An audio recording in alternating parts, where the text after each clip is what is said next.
The story you are about to see is real and deeply concerns every American.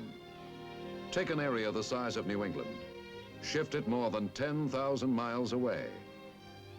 Put dense jungles, high mountains, narrow coastal plains, large swamps, and a broad river delta on it.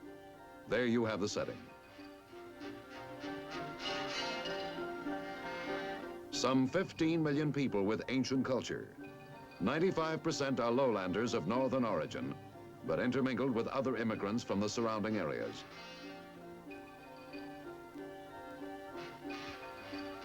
And the balance, highlanders of confused racial mixtures.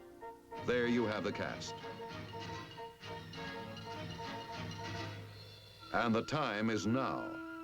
But what is America's part in this story? Perhaps we may find the answer in the ringing words of Franklin Delano Roosevelt. There is a mysterious cycle in human events. To some generation, much is given.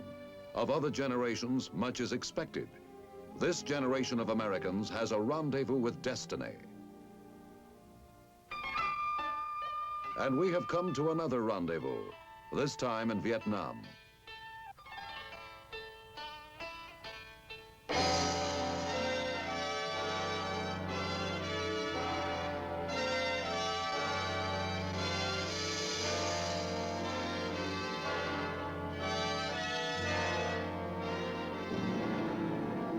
The origin of this rendezvous is complex. It begins perhaps in 1863, when the first province of what is now Vietnam was annexed by France. Within 20 years, the whole of modern Vietnam had become a French protectorate. The urge for national independence, which never died, emerged in force towards the end of World War II, and the communists took advantage of it. Thus, the returning French army found itself engaged in another war. But this was a war without front lines, and to many soldiers, seemingly a war without end.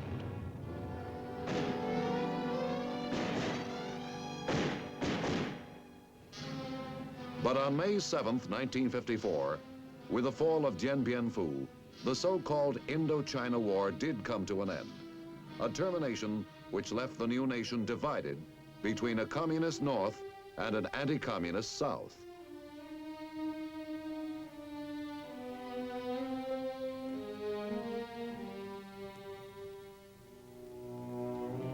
As the military forces of the communist North, the Viet Cong, began to infiltrate the South in ever-increasing numbers, the situation called for a major decision by the United States. Here was a government on our side, ruling a country with some of the world's richest rice fields and a strategic location affecting the whole of Southeast Asia. What began as a revolution for national independence had been converted into another battlefield of the Cold War through the coercive terror and false promises of communism.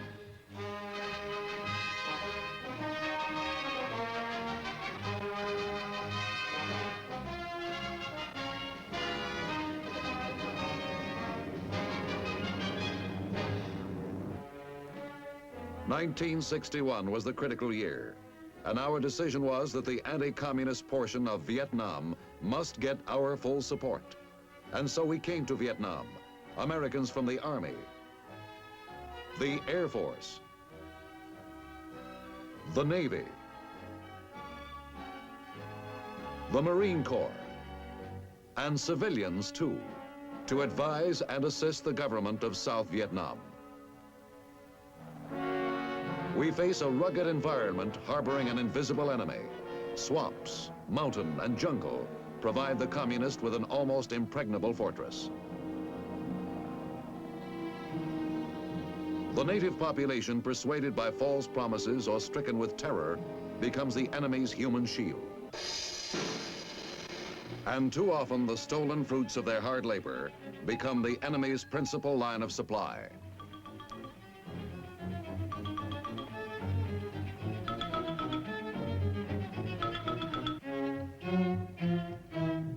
This is a war being fought in fragments. An attack here, an ambush there. Yet like a broken mirror, each fragment reflects the enemy's total plan. A war fought in the territory of our friends, the Vietnamese, with supplies and conscripts drawn from their own people to last as long as necessary to exhaust them from within. And then, when the time is ripe, a massive assault from without to furnish the coup de grace. What we are trying to do here is wrest back the initiative from the enemy. We must teach the Vietnamese to out-guerrilla the guerrillas.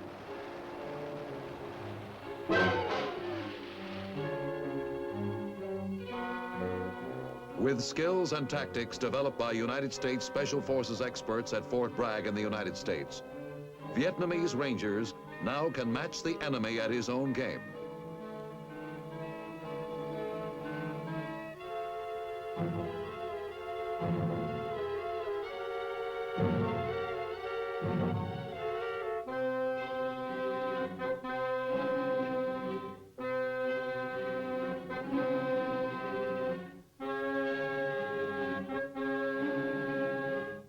Guerrilla warfare in terrain like this creates an enormous problem of communication. We are training the Vietnamese Signal Corps and equipping them with modern instruments, making it possible to maintain constant liaison between operating units and command posts.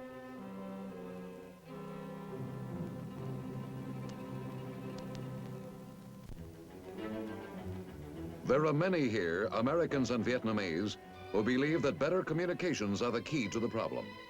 Their improvement is gradually depriving the Viet Cong of opportunities to apply overwhelming force to isolated villages and outposts, unable to summon help.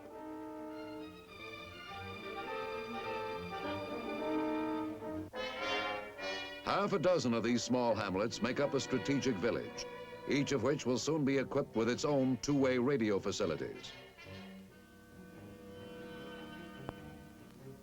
Improved communications are thus an important part of the plan to make every Vietnamese hamlet and village strategic. And by strategic, they mean capable of resisting armed attack.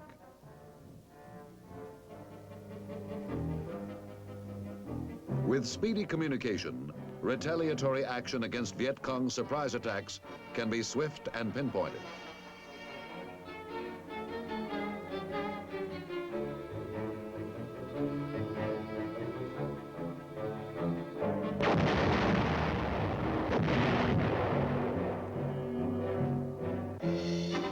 Tanks are at present of only limited usefulness in Vietnam, but their presence helps keep roads open and provides protection for convoys.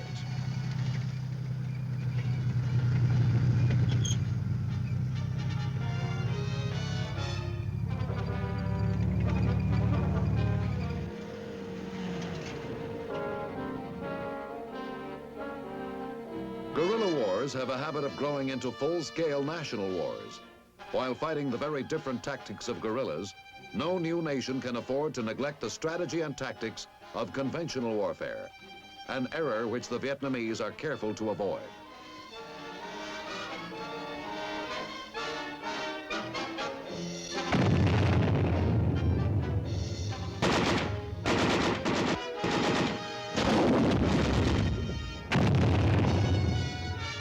The moment conventional science and tactics are neglected, guerrillas with foreign-based communist sources of supply are quick to convert to full-scale modern warfare. To prevent this, the Vietnamese, with American advice and equipment, maintain a well-trained, well-equipped conventional force while dealing with the immediate problem of the elusive jungle-based guerrilla.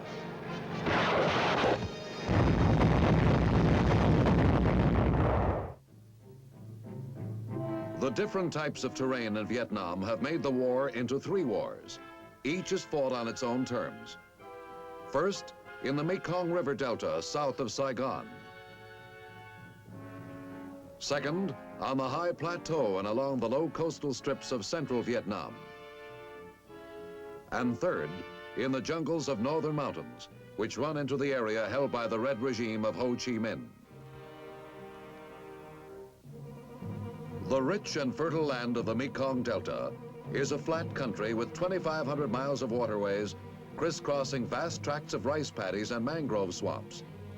American-trained and equipped Vietnamese naval units patrol the canals and rivers to bring security to remote villages.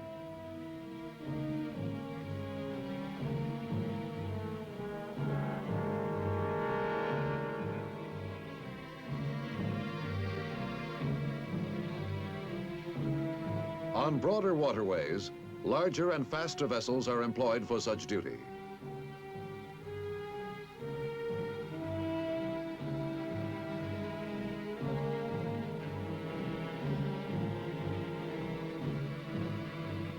The long coastline of Vietnam presents a standing invitation to communist infiltrators. The seas of Southeast Asia are alive with junks, any one of which may be attempting to land communist agents or supplies.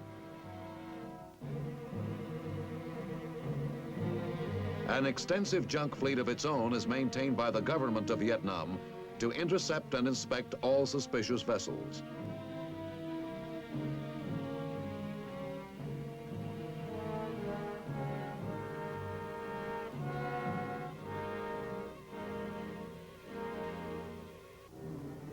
The Vietnamese Navy, though small, is also equipped with fast, modern naval vessels manned by well-trained crews.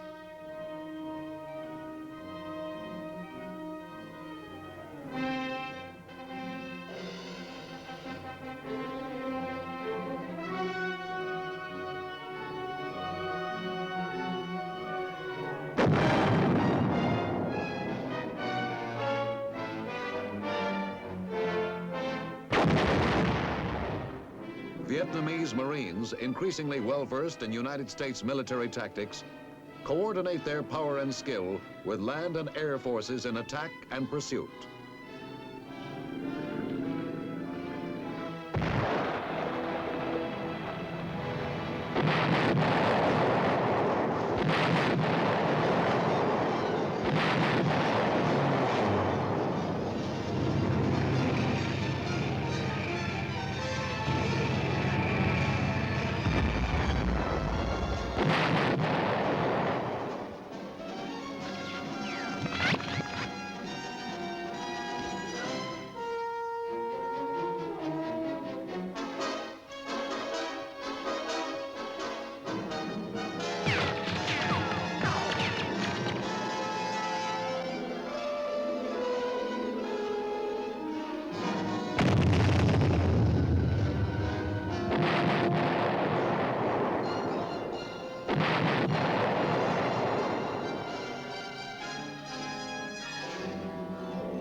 The Vietnamese Air Force has been built up into sizable strength with American aid. Their fighters support ground actions and control the sky.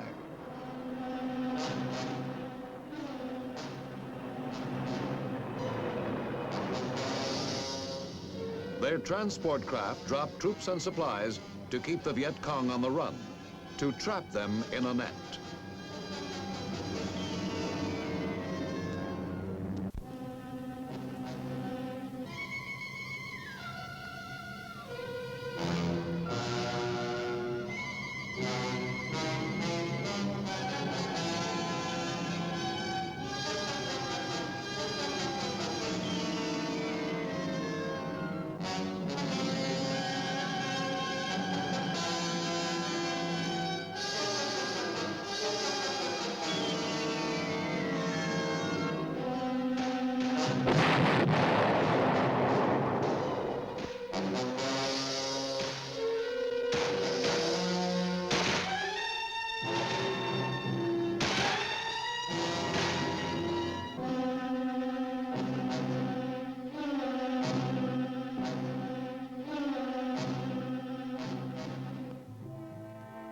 A new element of mobility has recently come into being.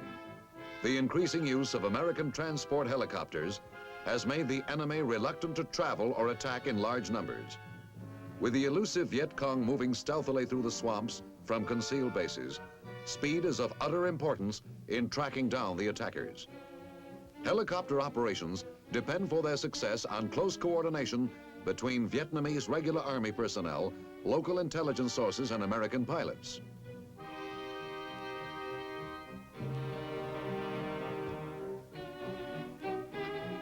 American pilots and helicopters came into use in Vietnam as one part of the response to the hit-and-run tactics employed by guerrillas.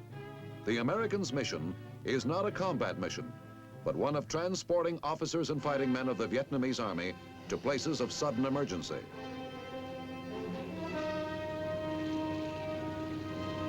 Often helicopters are used to lift hundreds of Vietnamese troops from their field headquarters to the scene of the crime.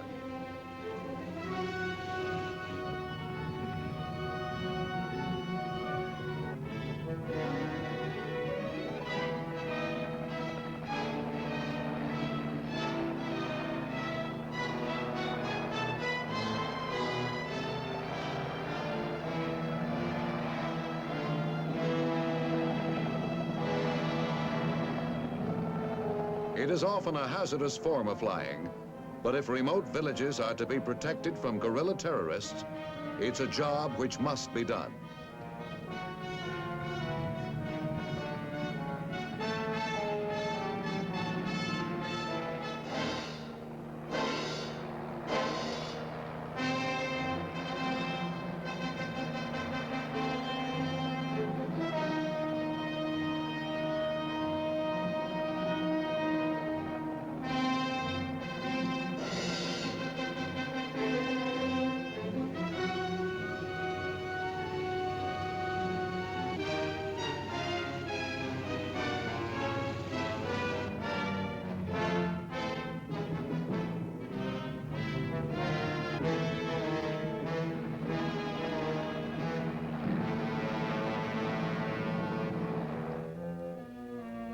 Although the communists can vanish by hiding in villages or submerging in canals with bamboo tubes in their mouths, quick action has often resulted in their capture.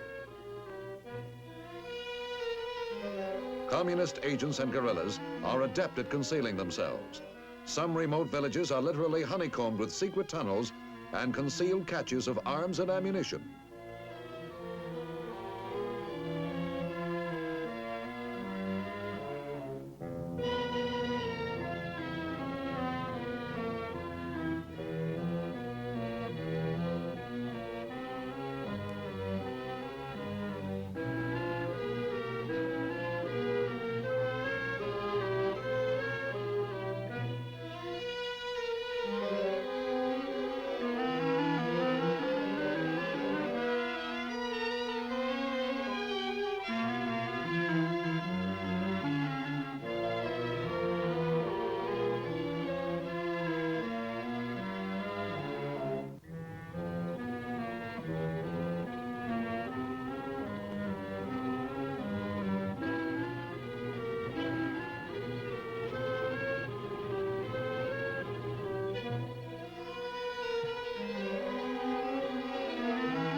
A thorough search may require many hours of careful detective work, with something new turning up every minute.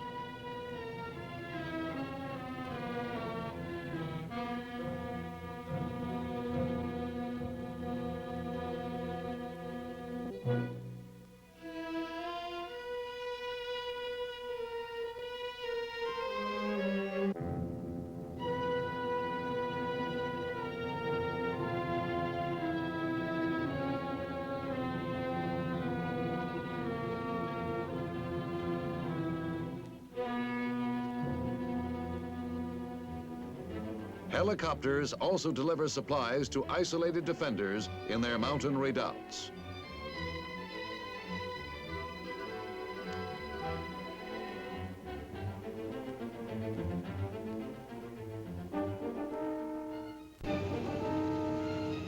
The helicopter makes possible the frequent rotation of men stationed in remote areas.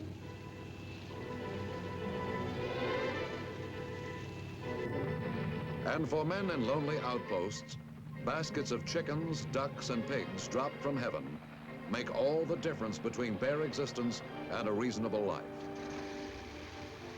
A most important function of helicopters and other aircraft is not only transport, but reconnaissance. For Viet Cong positions throughout the country must be continuously sought out and destroyed.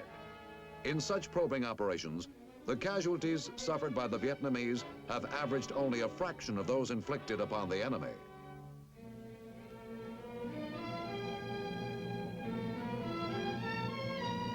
As one American advisor has said, everywhere in Vietnam, the main problem is mobility. As the Vietnamese Civil Guard becomes increasingly well-trained, they are able to free the regular forces for action in the field by taking over many of the static defense jobs.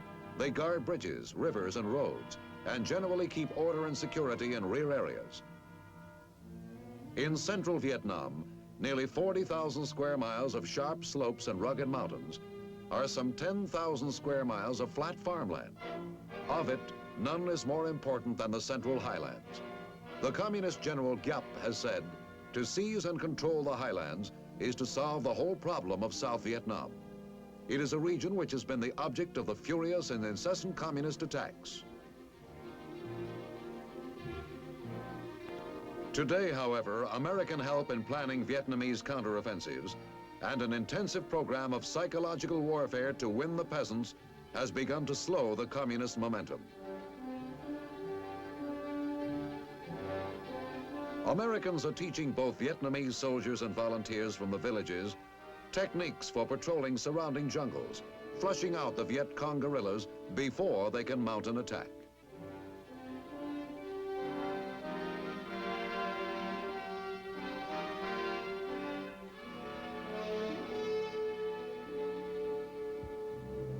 In the jungles of Vietnam, guerrillas do not depend entirely on smuggled or stolen weapons. Using local materials and primitive traps, they can make life extremely dangerous for the unwary traveler.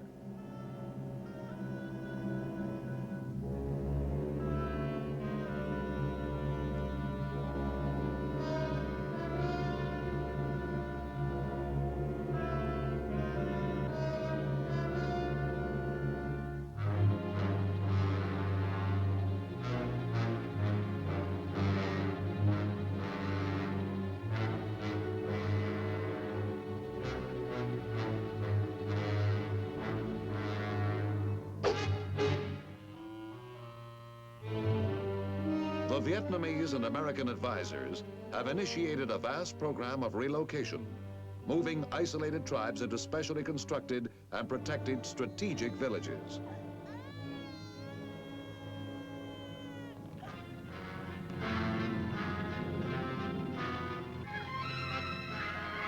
The arguments are strong enough, for the defenseless fall easy prey to communist terrorism.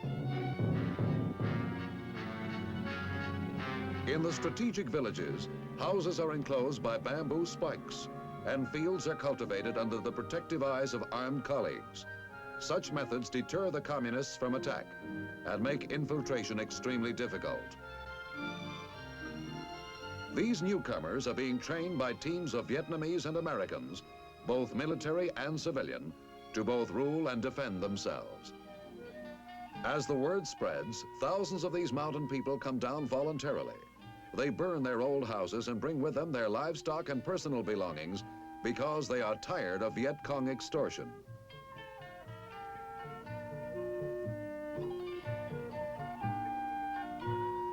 Today, even a number of Viet Cong guerrillas, originally dragooned from the peasantry, have deserted and returned after learning that their homes are now secure against guerrilla terrorism. But security alone is not enough. The people must also have something to live for, some expectation of a better life. So American advisors and the American-trained Vietnamese civic action teams are also involved in teaching such matters as hygiene and providing basic medical care.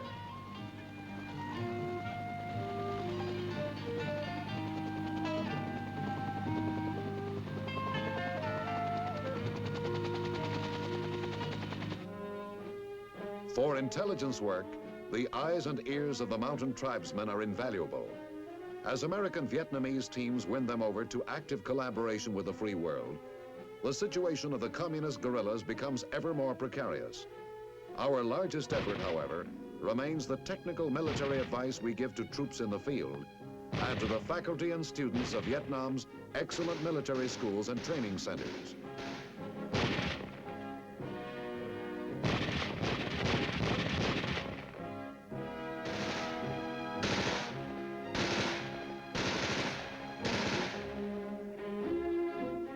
This is the Dalat Academy for Officers. In its 4-year course, the cadets learn not only tactics, but also science, mathematics, and the humanities. The Nha Trang Naval Center, the fountainhead of the future Vietnamese Navy.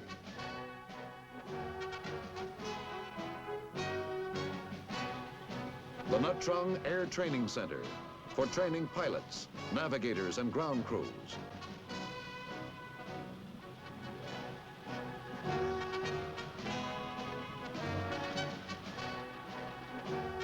The High Command and General Staff College for senior officers.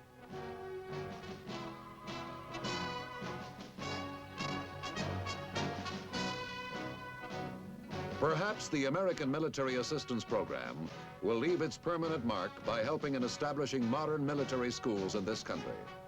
Through these schools, it would help the government weld a defense force capable of coupling security with welfare, of building a nation, as well as defeating the enemy.